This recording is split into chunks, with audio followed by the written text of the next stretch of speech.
Hi everyone, my name is Sumeet Verlekar. I'm the founder of Tilden Global Education. And today we have with us two of our stellar admits from the Stanford Deferred MBA program. So we have Aryaman and Prapti. And today the focus is going to be on the two of them. The whole idea behind this video is to provide you guys with an authentic first-hand perspective of these applicants about the process as they have experienced in their own eyes and words. So over to you, Aryaman and Prapti. Aryaman, if you could talk about briefly about your profile, followed by Prapti, and then we'll go from there. Right. Hi, everyone. My name is Aryaman, and I've just graduated from IIT Bombay with a bachelor's in engineering physics. In college, a lot of my work focused on sustainability. I did my bachelor's thesis in decarbonization. I was the co-founder of a sustainable agriculture startup, and I also headed a student body which with the overarching aim of making our campus more sustainable. And outside of sustainability, I'm really passionate about community building, which is why I also took on several mentorship and teaching assistantship roles in college. Prapti? Yeah, so hi, I'm Prapti, and I just completed my bachelor's in civil engineering from IIT Bombay. In college, I was involved a lot with the academic council because I was interested with the framing of new academic policies, and I was also part of a lot of committees that took some major policy change decisions. And apart from that, I was doing a lot of extracurriculars in college, so I was involved with the classical and folk arts club and performing with them. So that is majorly about me. Great. Well, thank you so much for that. So now that you have heard about their profiles, let's go a bit further and discuss about the deferred MBA specifically, right? So maybe in your own words, if you guys could take turns in explaining what attracted you towards the deferred MBA, right? What it is, and why did you decide to apply?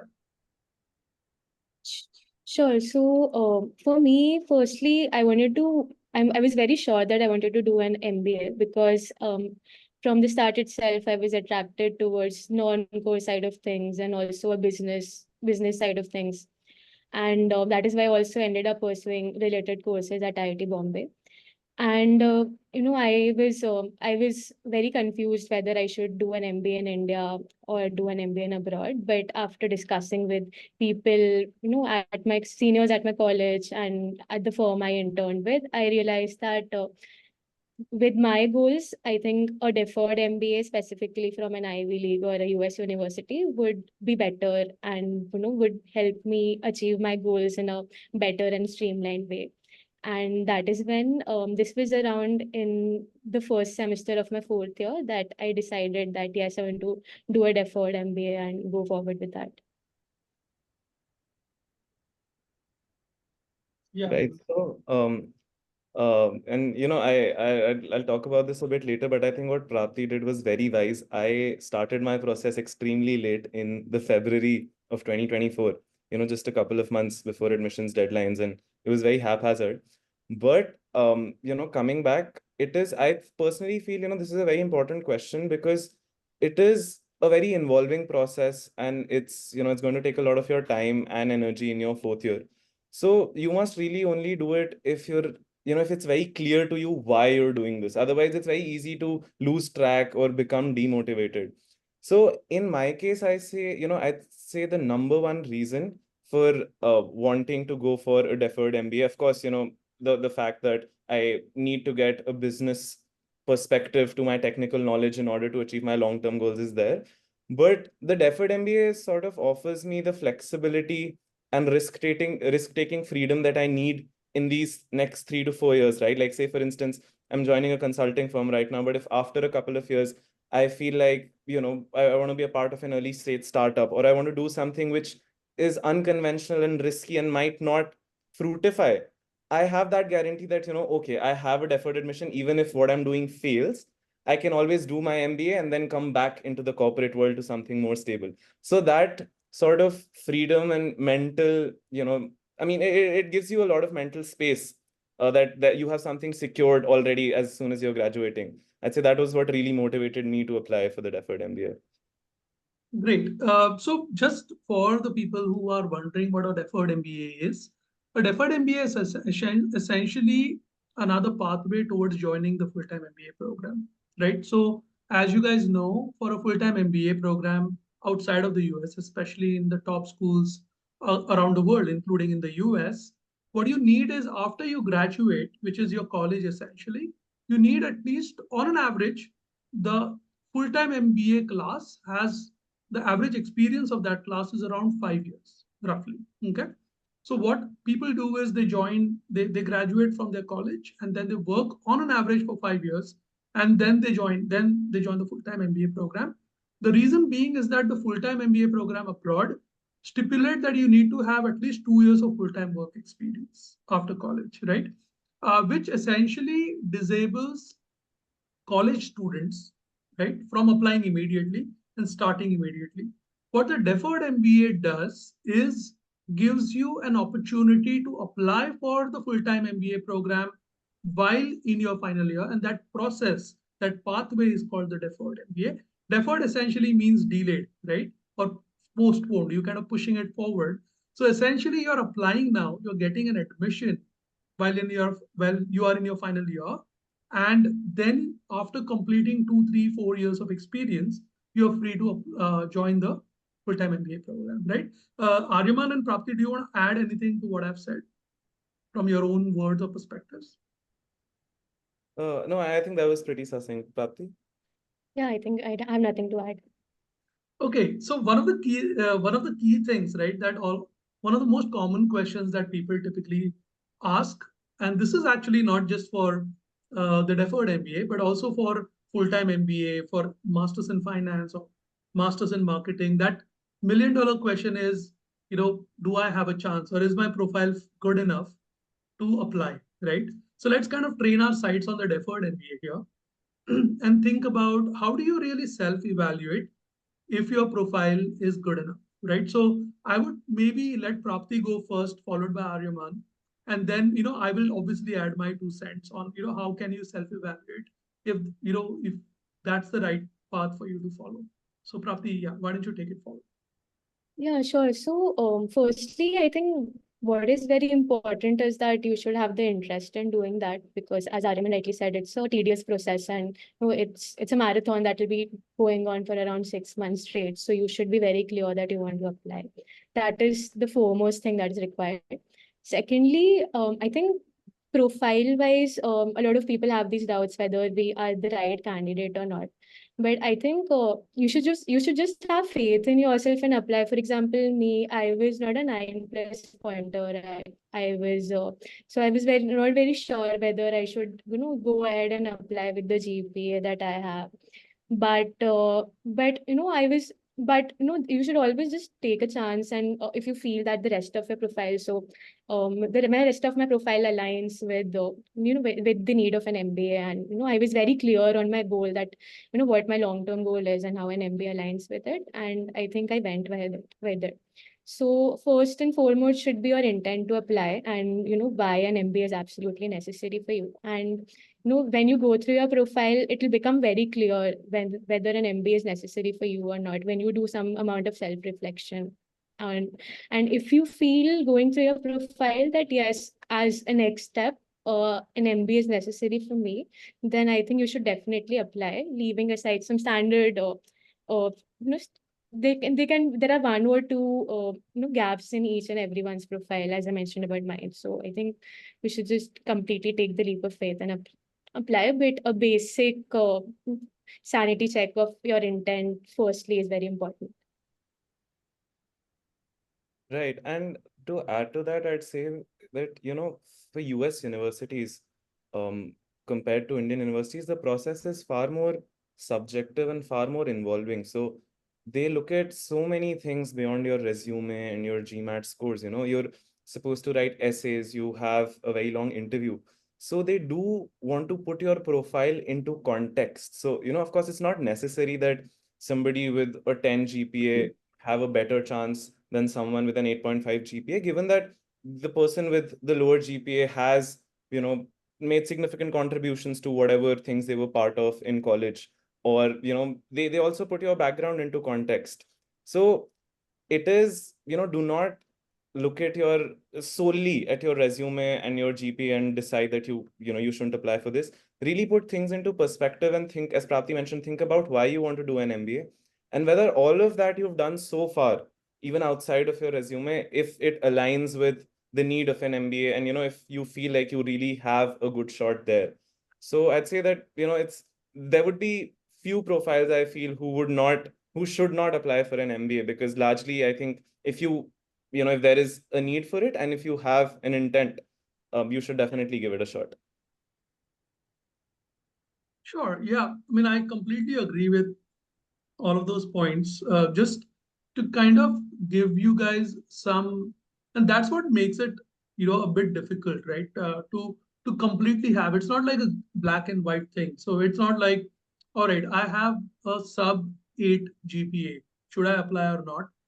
My first gut response would be it looks really difficult and you should really think hard if you want to apply, right? But having said that, have there been people that we've worked with who have gotten into deferred MBA with a sub 8? The answer is yes, there are. There are a few of them, of course, but there are, right? So it is possible. Now, are there people who have more than a 9.5 GPA who have not been able to get into a deferred MBA? The answer to that also is yes, right? That while the probability of such people failing to attract a deferred MBA, and this is only one parameter, by the way, right? There are obviously, besides the GPA, as both Aryaman and Prapti have talked about, you need to talk about, what are the other contributions or achievements that you have had in your life, right? How significant they are, how well you have communicated those, right? In your application, and obviously your test score also matters, right? Now there are all permutations and combinations of success. We've had people with typically high scores, high GPAs. Obviously, you guys have a great probability of getting in. If you guys have a high score but low GPA versus a high GPA and a low score, I would always prefer a high GPA and a low score. That ways. I would not prefer a low score. Let me correct that. I would always say that the GPA contextually, right? Like from that relevance perspective, based on our AI internal system, we've seen and we've mined data, and we've seen that your GPA is very important, right, to be able to attract. But as Prapti said, right, her GPA in her own words wasn't great, right? I felt it was fine. It was definitely above the average that we had for our cohort. But again, these are some permutations and combinations that you've got to, you got to think about. Positions of responsibility, again, these ideally, if those positions of responsibilities are aligned with what you want to do, that's great. In Aryaman's case, it was definitely so. In Prapti's case, there were certain elements of her specific leadership positions that we were able to, grasp, and we were able to convert that into that application story and positioning. So I think in both their cases, there was a very, very strong fit across all the parameters, is what I would say. But of course, there are always outliers on either side, whether it is GPA, whether it is score, right, or leadership positions. But if all of these three are weak, then obviously you must try, and this probably may not be the process for you, because again, this is going to be a very competitive cohort. There are people who are probably very, very well regarded in their respective college communities, who are typically people who will be applying for the deferred MBA. So though that's the kind of a cohort or a competitive pool that you are up against. So that would be what I would say. Yeah. So this is just, again, something, these are our initial, should I say, initial comments on the self-evaluation part. Of course, you guys can always, I represent Tilden. So you can go to tilden.in, and there is an email there, connect@tilden.in. So you can also email, and the team can quickly evaluate your resume and let you know if you truly are if you should be applying at least at a first glance for some of these programs. And we are very upfront, even telling people that you should not be applying, because it's important to tell you the right thing rather than just having you join and then be disappointed later on, right? So that's kind of the approach, at least, that we follow. So which brings us to our next question, right? So now that we discussed about self-evaluation and the program as such, the deferred MBA, Could you talk about any kind of apprehensions or challenges that you had about applying for the deferred program or the overall application process? Prati, do you want to go first? Yeah, sure. You can go first also. It's fine. Okay, cool. I'll go first. So I think and it's going to be different for everyone. But one major apprehension that I personally had was, that I started the process very late, in February, and I had not given the GMAT. I had not started preparing for the GMAT. I had not, I had not even done a lot of thorough research, which is a precursor to the process, right? Which schools do you want to apply to? Why do you want to apply to those schools? How do you want to position yourself? How do you want to narrate all of that you've done? Because as I mentioned, it's a very subjective process. So it's very important how you put forth all of the work that you have done. So, I was very apprehensive about the time crunch, because I knew that I'd be willing to put in a lot of effort, but if the time slot is too slow, then they may not fruitify. But there I felt that, I spoke to Sumeet about it, and he told me that it would be difficult, but it was possible. And I think that was the sort of reassurance that I needed. And I just try to fully commit myself in from February to April, uh, headlong in the process. And that again, it why I would strongly recommend starting early is because that period is also your last semester in college. So you want to go out with friends. Everyone is placed, or everyone has a MS or an MS admission. So people are relatively relaxed in the 8th semester, but which was when I was slogging, day and night. So, but again, that sort of got me results. So I'm glad I was able to do that. The second thing which I was really apprehensive about was the fact that, top schools, especially like Stanford, Harvard, MIT, Sloan, Wharton, they take in such few students every year, right? And as we've all mentioned, it's a very tedious process. So when you're stacked against those odds, should you even invest that much time and energy in the process if you know that the chances are very slim? But again, what really helped me put things in perspective there was speaking to my own seniors, as well as, chatting with Sumeet. And I realized that it's just people like you and I who make it into these colleges. There are no angels from heaven who are going to Stanford or Harvard. They're regular college students like you and I. So having faith and belief in yourself, of course, after, a basic sanity check of your profile, that would, because the process is filled with self-doubt, right? You're asked to really reflect on why you want to do an MBA, what makes you special, what matters to you the most, and why. So during all of that introspection, there will be stages of self-doubt, but what is important is to have faith and carry on with the process. Over to you, Prati. Yeah, so I completely agree with that. And there were multiple stages when I had self-doubt on whether, I should be investing this much amount of time, especially in my last semester. So though I enrolled quite early in my 7th semester itself, but due to placements, I started quite late, and then I was also in a lot of time crunch, and I was confused about which schools to choose and which schools to apply, and because of the time crunch, I was sure that I was not sure whether I'll be able to complete all the schools that I'm targeting, and that was a big question in my case. And secondly, because of the very low numbers that deferred MBAs are, and especially the schools I were targeting would take very few people from India, and I had a lot of apprehensions, given my profile, and whether I stand a chance and whether I should invest the time, as Aryaman said. But faith and self belief is what takes you forward.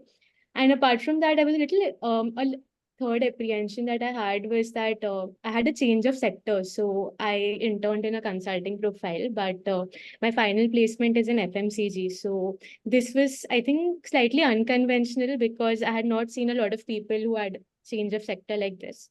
So I was not sure that whether I'll be able to communicate it properly, whether this change of sector, and whether I'll be able to bring forward the intent that I had behind this change of sector and how I'll be able to utilize it well. But I think I think my story and how I thought on it and how me and Sumit discussed it, and we were able to shape this up very well and communicate it in a very succinct manner. And yes, I was able to overcome that. So I think you just need to have a lot of clarity on every step on why you are doing this and why you are thinking about this, and you need to have faith in yourself. Yeah.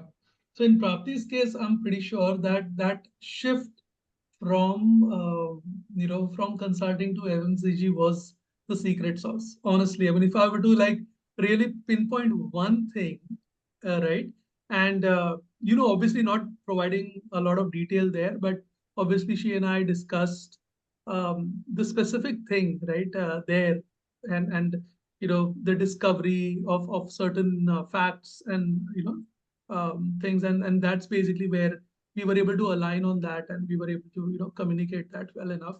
So I think that was that proved to be, I would say, a blessing in disguise, I would say. But yeah, I mean, these are great points.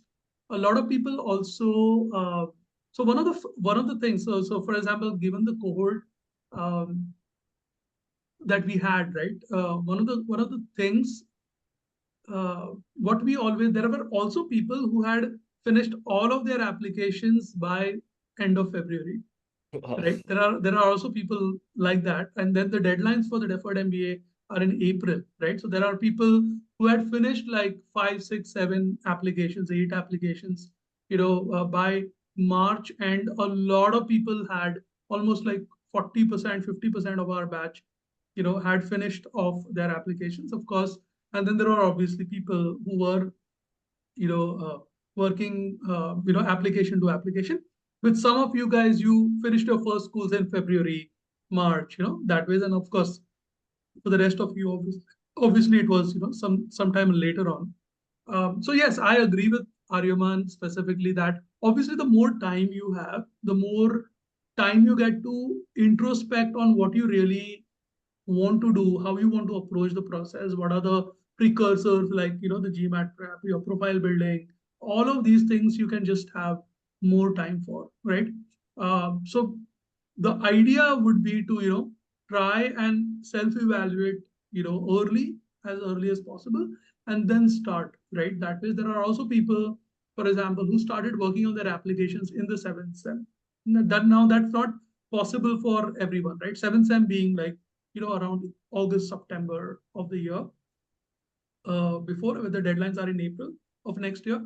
So there are people who kind of started there. I mean, now that would be, in my view, the perfect way to prepare. Now that is not always practically possible, but that is something that would definitely endorse, and take Right. have you guys take forward if possible.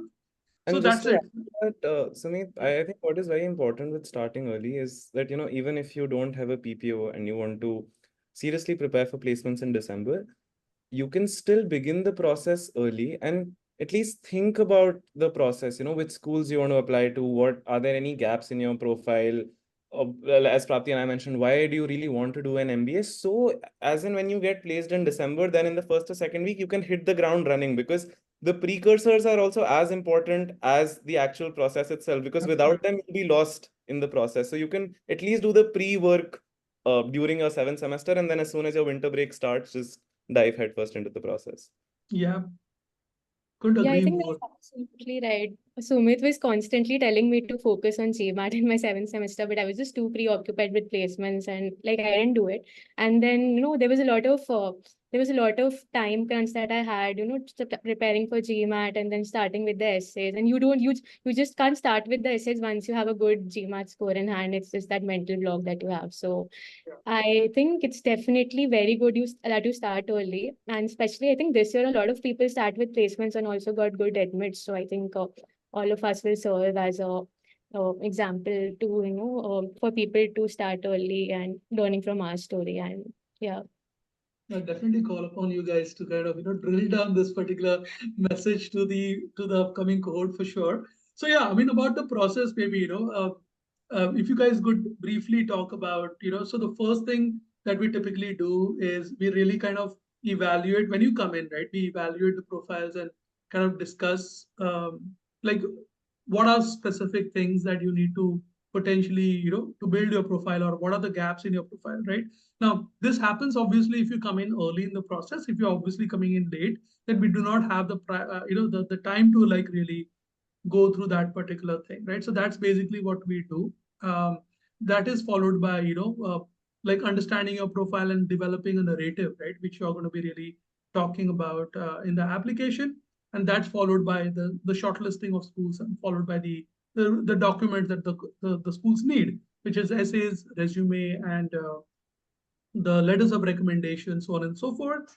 And once you submit your applications, then you get interview calls, and then obviously you prepare for the interview. So that, in a nutshell, guys, is the process. So you basically submit the application, which consists of various different documents, and there is an online form which asks a lot of information. And then obviously after submission, you get your interview calls. Not everybody gets it, but yeah, whoever who gets interview calls, you prep for it, and you go forward, right? So that's kind of the process, and that is what both of them were talking about, in terms of it being a tedious long process which takes time, because you have to do this for every school, and every school has different essays. Ideally you should even try and tweak other content for the specific schools if you have the time. So just starting early would make a lot of sense. Now this process is clear, right? I was just wanted to have a quick understanding from both Aryaman and Prapti about their process experience, right, specifically, and how they went forward. Are there any learnings from that experience? Right. So I think the most important um, goal that you should have while you're going through the process is being as genuine and authentic as possible. Because, people on the other side, they've gone through hundreds and thousands of applications. So they can tell if you're being honest or not. So it's very important to, which is why Prapti and I have been harping on about starting early, because it's very important to put thought and care into the application, and, be deliberate with what you're saying, why you're saying it, what, everything needs to be, and even if that's not really brought out strongly in your essays, you will be questioned on that in the interviews. So everything that you do, everything that you put down has to be with a lot of care and consideration. So I think I really sort of enjoyed that, even though there was little time, but it helped me put a lot of things in perspective, because, as we're in the Indian education system, especially if you're coming through JEE and then you're going into an IIT, you rarely pause to think about why you're doing certain things. I mean, a lot of people in IIT, a lot of first years, I think, would fail to answer, okay, why are they in IIT Bombay in the first place, apart from the fact that their parents or society, or, that they were smart enough to do it, or, because consulting firms, or let's say quantitative trading firms, are the rate. So a lot of smart people go through those processes, they get those companies, they get those jobs, but very few actually know why they're doing it. Or even if, they have reasons, they've not really thought about them in as much depth as a deferred MBA process would force them to. So it was a very reflective process, and also something which I felt helped me gain a lot of clarity on what I want to be doing in the next few years. And I guess once you develop that sort of mindset, when you really start enjoy writing those essays, enjoy thinking about what the essays are wanting you to write about, is when I think, it becomes less of a task and more of a, a more enjoyable process in some way. Right. So I totally second that, because the self-reflection part is very important. Specifically for Stanford, I would say, because the first essay is very open-ended, that there can be infinite ways of writing what matters to you the most and why. And the learning that I had while writing this essay, I took a lot of time for that. And the learning that I had was that you just need to know yourself very well. Then only you will be able to pen down something that really matters to you. And there was a lot of self-reflection that was involved in this. And I analyzed what I did in the past and why I did that, and then tried to find a common overarching theme that would go well. So that is the general process that we'll have to follow for each school. And the initial stages of self-reflection for the initial schools will be a little tough, but then it will become easier going forward. And you will be able to pen your thoughts down well going forward. So I think that is one key learning that I had. So definitely you'll have to go through a lot of self-reflection and think on it a lot. Second learning that I had was that just be I think just try to tap in on your uniqueness. So default applicants tend to be very similar, I would say, because of its not experience. We tend to come from colleges. So try to tap in to those aspects of your profile which are very unique, which you don't think somebody else would have done or somebody else would have had experience like that. Because that uniqueness is what is going to help you and get you in. So, think on what unique factors are there in your profile, or what are such things that are very close to your heart and are very unique, and that is something that not many people would have done. And try to focus on those things and build on your overall application, and I think we'll do great then. Yeah. One question I just wanted to kind of follow up on that and ask you was specifically about essay writing, right? So how did you sort of, how was the process from that perspective? And, were there any specific, specific approaches that you used for writing your essays? So for me personally, One approach that is, yeah, please. yeah, sure. Yeah, so one approach that I had used, as I mentioned earlier, was that firstly, you need to be very clear on the events and the stories that you will be mentioning in your essays. Because, as Aryaman rightly said, we have not done that a lot of self-reflection in the past, and we are not in that mode to do that. So, what I did was that firstly, I just made a document of all the events, important events that had happened in my life, whether they were related to my academics or my positions of responsibility, and tried to think on why I did that and what results did I bring upon it after those events and what I learned from them.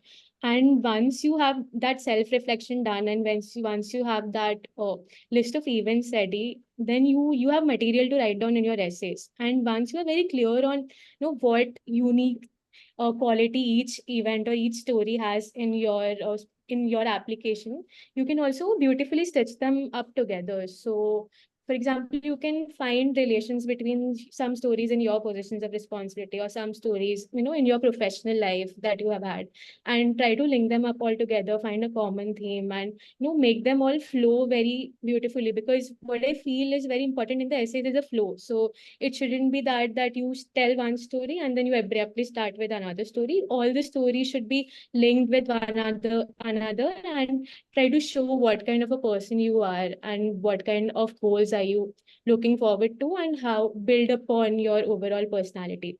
So I think one very important tip that I would like to give is that firstly, before starting your essays, just sit down and write down all the important events of your life, of your college life and prior to that, and try to think about the qualities that you demonstrated in those events and you developed, and what kind of results did you bring about, and that will surely help a lot in your essays. And just taking that forward, as Prati mentioned, it's very important to have a flow and narrate a story. The essay is not a list of facts about you. The essay is how those facts have, or those life experiences or those events have shaped who you are and what you want to do in the future. So bringing that bringing that out in the essay is very important.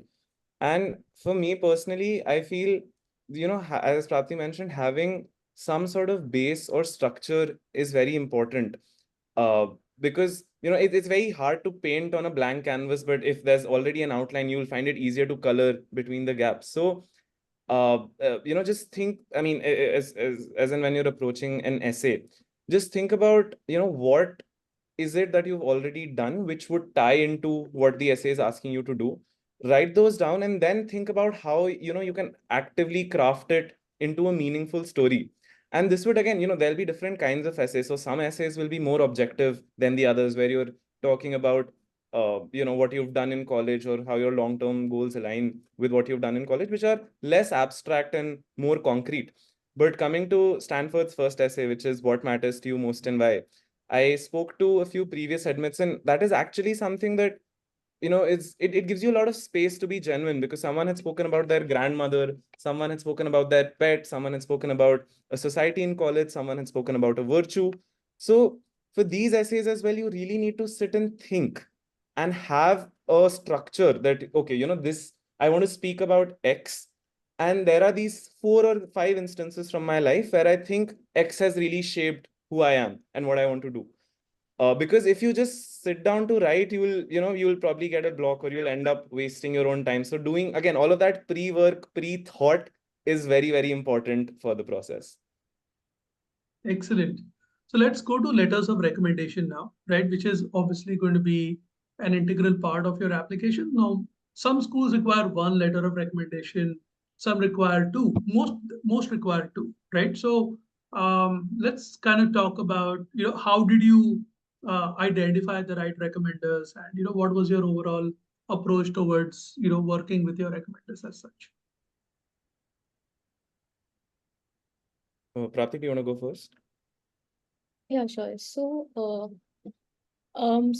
firstly, I would say that approach your recommenders very early. I did that mistake that I approached them quite late, and then letters of recommendation especially become tricky because there is an additional stakeholder, that is a recommender, who's involved in that, and then you are constantly in that stress on whether they have submitted the recommendation or not, and whether they have written it, and it takes time for them also to write it and then submit it. So I would say approach them and make them start early. Talking about my recommenders, so I would say choose recommenders who know you very well and who have seen you work over a long period of time. So for my academic letter of recommendation, I choose a professor who had done a BTP, that is a bachelor's project under, and I'd also done 2 courses under him. So he had seen me over a course of 3 semesters, and he had seen me work, and he had a lot of examples that he could bring upon in my letter of recommendation and talk about it. For my professional letter of recommendation, I chose the Aryaman and Prapti from Bain, where I interned last summers. And I think there also she had seen me work very closely, and she had seen the she had seen the work that I had done and the changes that I had brought about, and she could talk about it very well. And also, it's very important to communicate very well with your recommenders. So you should let them know that you should discuss with them on what kind of qualities do you want to be discussed in the application. You can have a brief discussion with them. And also, it's very, as Sumit tells, it's very important to convey to them, to show, to tell, to show and not tell, to show your qualities through examples. And those examples need to be discussed about, because they have also had time has elapsed since they have supervised you. And once you have that good fruitful discussion with them on what kind of qualities you want to bring about in your application, and the examples where you had shown them, I think they'll be good to go and write the recommendation. So my foremost tip would be to start your recommendation, or to approach your recommenders early. And second would be to make sure you choose recommenders who have worked with you for a good amount of time, and who have actually spent time with you, so they can bring about the real qualities and the real personality of yours in those letters. Right. So, one thing I'd like to emphasize, something which Prapti has already mentioned, is that it is very important to choose your recommenders wisely. And I think almost all schools do provide applicants with information on what they are expecting from the recommenders. They expect the recommenders to talk about certain instances of your life or certain qualities that you've displayed, and that is available. That information is available to the applicant. So definitely go through that and then think about who can comment best on those aspects of your life. And I'd say that don't hanker after people, professors with a very high H index, or people from the corporate world who are well known.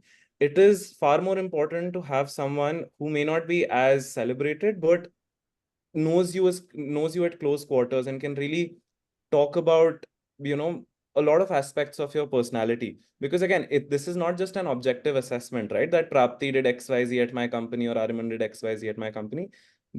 MBA schools really want to understand the kind of people that we are, the kind of leadership qualities that we've displayed. So what I felt, so I had interned at a consulting firm, but my case team was really large. It had 4 interns in it. So I felt that my supervisors would not be able to, provide an as in-depth perspective as the recommender I eventually chose, who was someone I worked with at an early stage startup. And we'd worked very, very closely for 4 months. So I felt that that person was in a better position, even though, he's relatively younger compared to my consulting manager, and, with perhaps lesser work experience or is lesser known. But I felt that he could really, get down to the roots of our relationship and talk about me in that light. And for professors, I'd seriously recommend having that chat, as Prapti mentioned, because most of our professors, they're attuned to writing, letters of recommendation for an MS or an MTech, and not really an MBA. And again, they differ because they want more perspective. They want to shed light on the softer side of things rather than the hard skills that they already know from our resume. So have that chat with your recommenders, lay down the expectations. In case it's been time since you interacted with them, just remind them of the few cool things you've done with them, or a few specific instances which stand out and they may want to mention. And yeah, of course, do follow up very regularly. These are very busy people, so it's important to start early and get them in time. Right, which brings us to the final question, really, because I think you guys have been repeatedly stressing on the fact that you must start early the process. But maybe besides that one element, right, which is a final question of our meeting today, is besides starting early, right, are there any learnings that you have had from the process, things that you wish you would have done differently? And any advice you have for future aspirants?